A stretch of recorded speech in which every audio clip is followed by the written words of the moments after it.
RTP. Tenemos ya en suma nuestro invitado, el abogado Ricardo Carrillo Sánchez, especialista en Derecho Bursátil y de Seguros, que además hoy nos trae el importante tema del rol de la Contraloría General del Estado, ¿sí?, en diferentes temas de coyuntura nacional. Doctor Carrillo, muy buenos días, bienvenido a La Mañana por RTP. Gracias, buenos días con todos, encantado de compartir este espacio. Doctor Carrillo, el gusto es todo nuestro. Comencemos, si quiere, con la pregunta de Nino. Sí, necesito un par de... Ahí está. Doctor Carrillo, muy buenos días. Bien. Buenos días. Un poco, pues, para que la ciudadanía que nos está escuchando pueda entrar en sintonía con el tema que usted nos trae.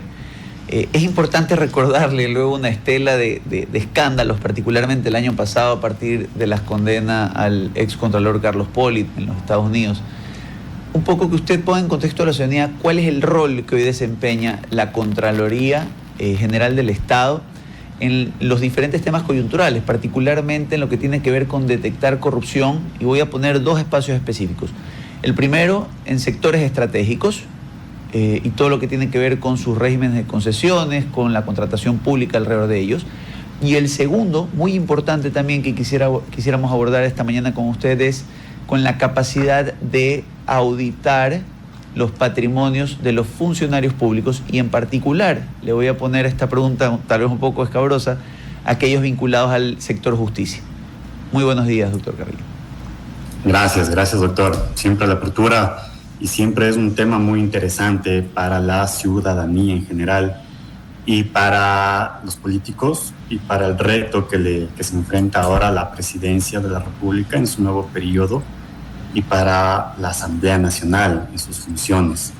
Pero para un poco poner en contexto cuál es la función de la Contraloría General del Estado, pues su principal función desde la Constitución de la República es precisamente auditar, controlar el buen uso del dinero del Estado, del recurso público.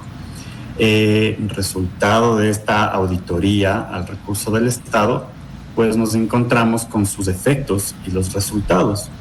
Esto puede ser, primero, que se emita un informe de Contraloría, un informe sobre un examen especial. Se emiten recomendaciones en los cuales Contraloría General del Estado sin duda trata de dirigir o encauzar hacia un buen control interno para que las entidades de manera obligatoria e inmediata los ejecuten, y al mismo tiempo, resultado de un informe de examen especial, nos encontramos frente a las responsabilidades. Las responsabilidades que determina la Contraloría General del Estado, para ponerlo en palabras simples, es simplemente la acción u omisión que tenía el funcionario público, la autoridad, la dignidad o hasta el mismo contratista en sus obligaciones que no han sido cumplidas o que no han sido acatadas. Tenemos responsabilidades administrativas, que son de dos tipos: las pecuniarias, que se prevén a través de multas de salarios básicos unificados, que van de 1 a 20 salarios básicos unificados. Tenemos también como sanción administrativa la destitución de los servidores públicos de acuerdo a lo que determine la ley. De igual manera, y lo que es mucho más evidente y público, tenemos las responsabilidades civiles, que las podríamos determinar o dividir en dos grupos grandes: las glosas o las órdenes de reintegro. Las glosas son aquellas por las cuales se ha ocasionado un perjuicio económico al Estado, y eso genera una obligación indemnizatoria a quien ocasionó o a quienes coadyuvaron al perjuicio económico en contra del Estado. Mientras que las órdenes de reintegro se deben por pagos indebidos, y estos pagos indebidos se deben al entregar recursos del Estado sin que se hayan determinado en la ley o en algún contrato. Y de igual manera, resultado de los informes de examen especial, tenemos los posibles indicios de responsabilidad penal. Aquí lo quiero interrumpir, doctor, para que la ciudadanía lo pueda comprender. Es decir, La labor de la Contraloría se agota en una determinación administrativa, ¿sí?, o civil, donde se establecen responsabilidades económicas que de una u otra manera tendrán que asumir funcionarios o incluso contratistas civiles, pero luego puede decirle a la Fiscalía, tras estos indicios de responsabilidad penal, ve y complementa una investigación, ¿verdad? ¿Qué delitos son los que se puede investigar o los que debe investigar Fiscalía a partir de los indicios de responsabilidad penal? La Contraloría General del Estado, como resultado de sus informes de auditoría, puede determinar dos grandes grupos de responsabilidades penales. Estos pueden ser contra la fe pública, principalmente, delitos de peculado, de cohecho, de concusión, de enriquecimiento ilícito, sin perjuicio de que en la auditoría pueda detectar que existen otros delitos inmersos, como el uso doloso de documento público, tráfico de influencias, entre otros delitos que es común y que se lo ha encontrado fácilmente en la Contraloría General del Estado. Y sobre esta pregunta y la anterior, pues la Contraloría General del Estado también realiza los exámenes patrimoniales.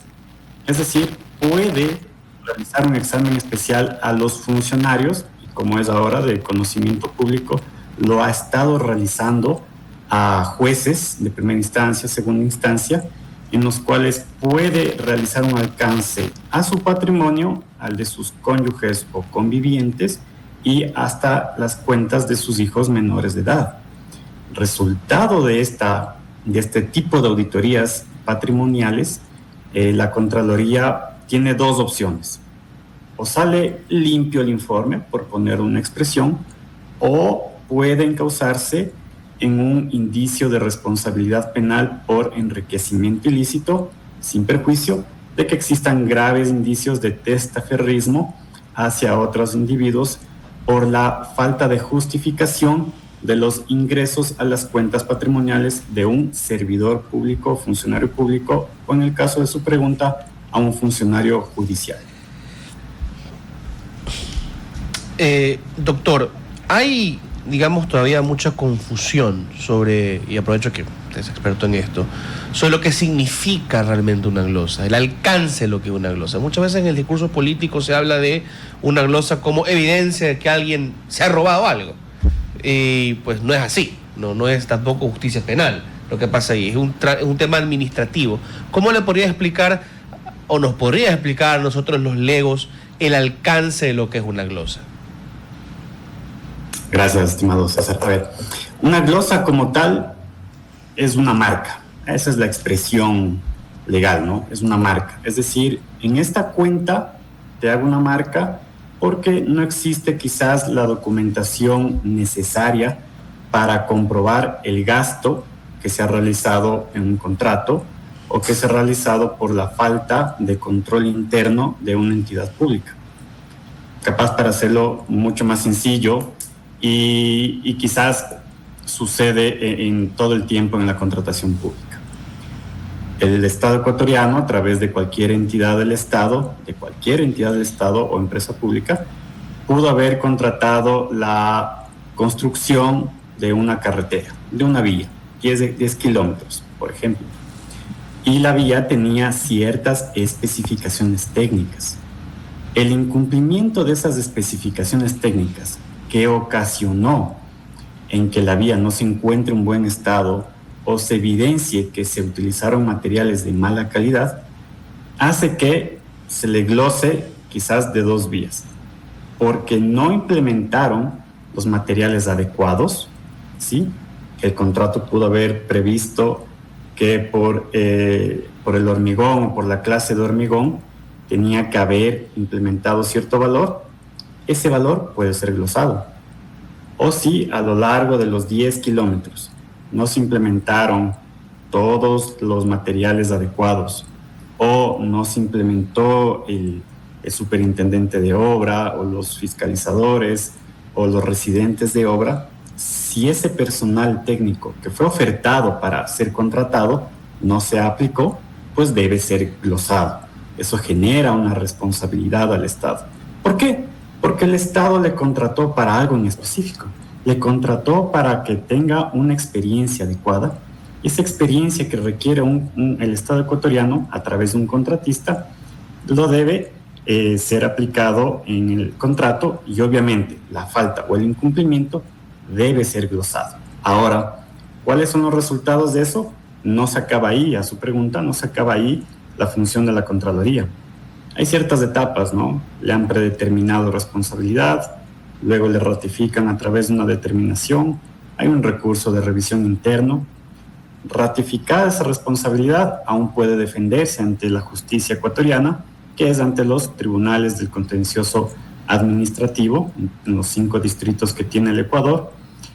Tiene una sede de Corte Nacional de Justicia para poder defenderse, y ratificada, ejecutoriada esa responsabilidad, la Contraloría aún continúa con esos resultados e inicia un proceso coactivo después de la emisión del título de crédito, para que de esa manera persiga, ¿sí? Y se emiten ahí, pues obviamente, las medidas cautelares, retención de cuentas bancarias, en algunos casos se ha visto salida del país, y la prohibición de venta de bienes muebles e inmuebles.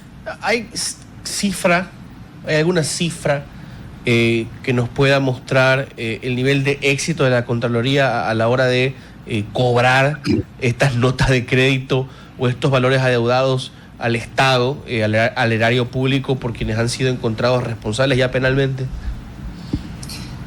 Antes de contestar su pregunta, quizás un poco aclarar esa función de la Contraloría.